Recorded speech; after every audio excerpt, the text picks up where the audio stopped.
After we have successfully implemented an ANN for a binary classification problem, we can now face a multi-class classification problem. You might already ask yourself the question, how can we set up a model that is capable to deal with more than two classes? And to answer this question, we come back to the iris dataset, which differentiates between three target species. This lesson will answer the question how to make a model recognize several classes. First of all, our world is full of categorical data, like cities, job or academic titles, animal species, and so on. We could have categorical data as input data, or as in this case, as target data. By now we know that we can only feed numbers into a neural network, so the approach of simply converting this categorical data into numbers is very straightforward. For instance, we could code the city Paris with the number 1, Oslo with the number 2, and Rome with the number 3, and use those numbers in our network. But there's a problem. The model might interpret the proximity of the numbers as a relation between the categories, implying that Rome has more in common with Oslo than with Paris, as the number 3 is closer to the number 2 as to the number 1. And this is something the numbers are not supposed to imply. The solution to this problem is one-hot-encoding. You can think of one-hot-encoding as taking the number of classes, in our case 3 different cities, and we create a new column for each class. Within these columns, we can have the value 1 or 0. These numbers indicate to which class the feature belongs. Let us take Rome as an example. In the one-hot-encoded version of the dataset, Rome is coded with a 1 in the first column after the IDs, and a 0 in the other columns. Meanwhile, Paris has the 1 in the middle column, and zeros in the other columns. You see that one-hot encoding only places a 1 in the column of the class it belongs to, and sets the other ones to 0. And that is what we are going to do with our iris species. Setosa will, for example, get the one-hot encoding 1, 0, 0, Vesicolor 0, 1, 0, and Virginica 0, 0, 1. Besides performing one-hot encoding on our target data, we also need to implement a few things in our network. First, the final layer will need 3 output neurons, as we have 3 possible classes now. Furthermore, this layer should have a softmax activation function instead of a sigmoid. I will get into more detail when we come to the implementation of this. Finally, our loss function can no longer be the binary cross-entropy, as we have multiple classes. We will use the categorical cross-entropy instead. So let us start with the implementation. As I discussed all the inputs that are currently listed in previous videos, I will not go into detail here. But there are 2 additional inputs that we will need. First, the label encoder from ASCII-learn. From ASCII-learn.preprocessing import label encoder. And then the 2 categorical function. From TensorFlow.Keras.utils import 2 categorical. The label encoder will turn the species names into numerical classes, and the 2 categorical will turn those numerical classes into one-hot encoded labels. But before we can do that, we should import the data. So we set up a variable df, into which we load the data frame with pd.readcsv. The file lies in the subfolder data and is called iris.csv. I print the first few rows with df.head. The first 4 columns will be our input features, and the species column will help us to set up the one-hot encoded targets.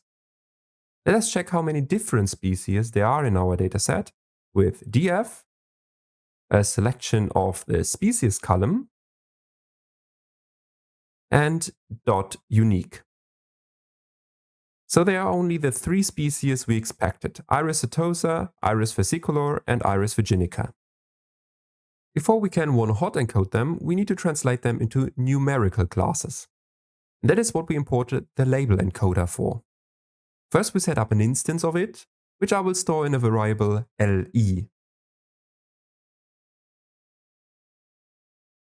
Then I set up a new column in our dataset called class, call LE and say fit transform. Now we have to provide information about where to find the labels, and they are stored in the df, to be more precise, in the column species. Then I'll just print the current data frame to check if this worked out.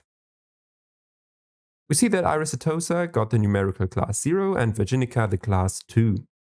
Just because of printing constraints, we cannot see Versicolor, but you can trust me when I say that it received the class 1. The following cell is just for illustration purpose and does not produce any outputs that will be needed later. So I will just copy it and go through the code. With the first line, I select the column species and class from our data frame. Then the actual one-hot-encoding takes place with toCategorical and the provision of the column where I stored the numerical classes. The function would throw an error if I try to provide species as a column. As the function returns an array of the encoded labels, I concatenate them with the species and class columns using NumPy and turn the results back into a data frame. The column names I added here just replace the default headings by a more meaningful name.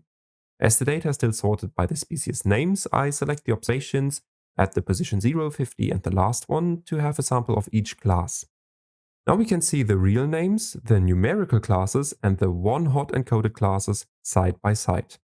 As we discussed, we should not use the numerical classes, but a one-hot encoded representation of it in our model. And for Irisatosa, there is a 1 in the first place, followed by zeros in the other columns. Versicolor then has a 1 in the second hot encoded column, and Virginica in the third.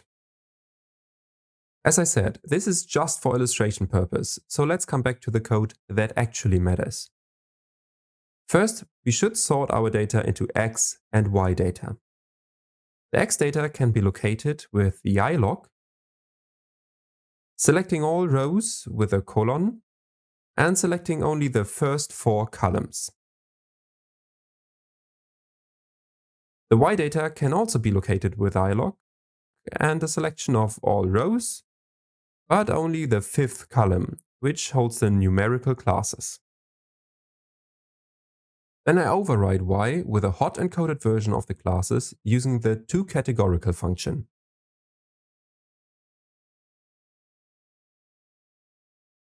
To check whether this worked out, I print the shape of our new Y data. The 3 as the second dimension indicates that the labels are now one-hot encoded as we have 3 classes. As we have done the train test split before, I will just copy this part. We put in our X and Y data, put 20% of the data into our test dataset, and shuffle the data, which is important as our data is currently sorted by the species. After the split, we have 120 observations for training and 30 for testing. The input data has 4 features, which are sepal length, sepal width, petal length, and petal width. And the target data has its 3 hot encoded classes. Then it's time to build our neural network.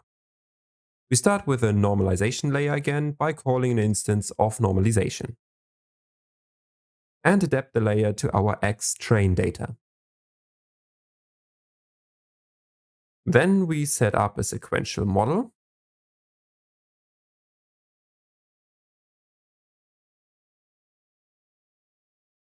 Add the normalization layer.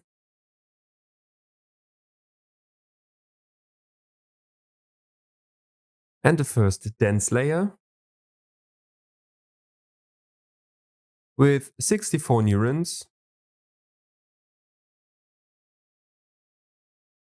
a ReLU activation function, and an input shape according to the number of features in our input data, which I grabbed from the X train shape at index 1. Then I add a dropout layer to reduce the risk of overfitting, followed by another dense layer with 128 neurons, and again a ReLU activation function.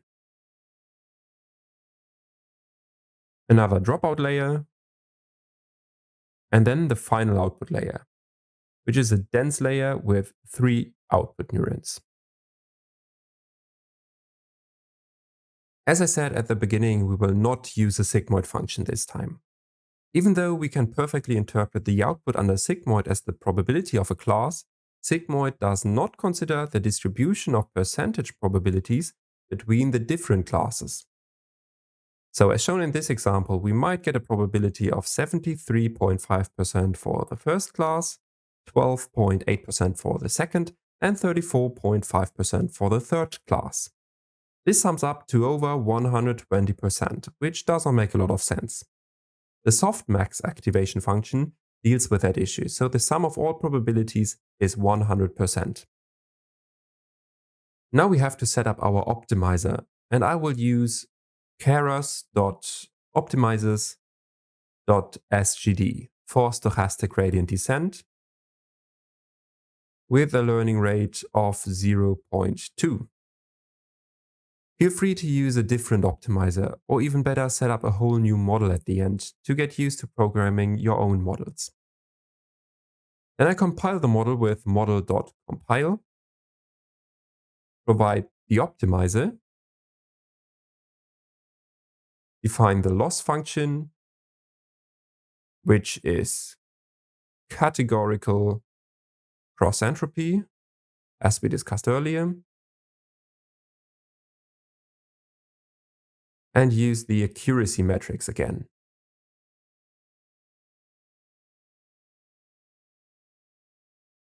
We then train the model while tracking its learning history by saying model.fit, provide xtrain and ytrain, and I will only use 10 epochs.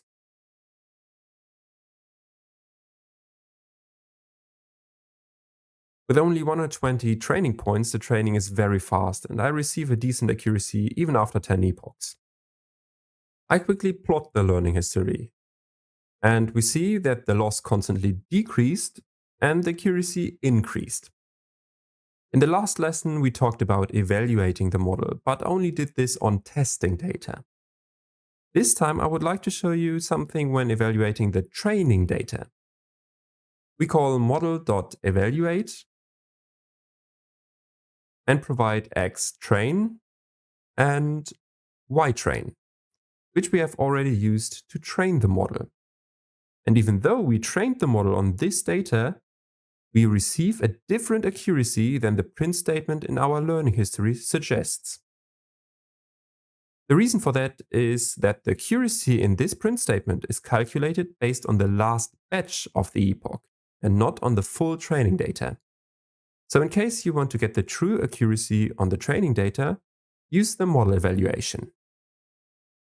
Then we should also do the evaluation on the testing data.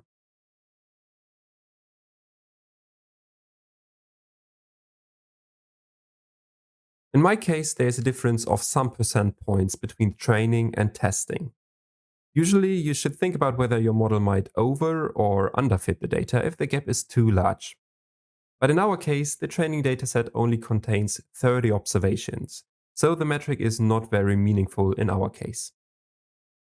Let us predict the test data as the last step of this lesson.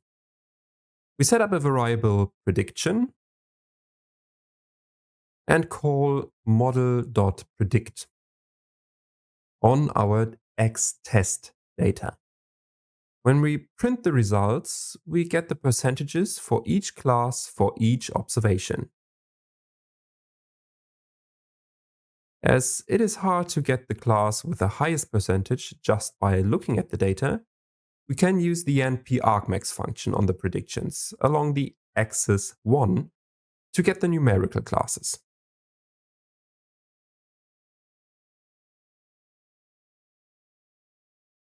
In my case, the first observation is supposed to belong to the class 1, which codes for iris versicolor. And the second observation got the class 0, meaning iris setosa.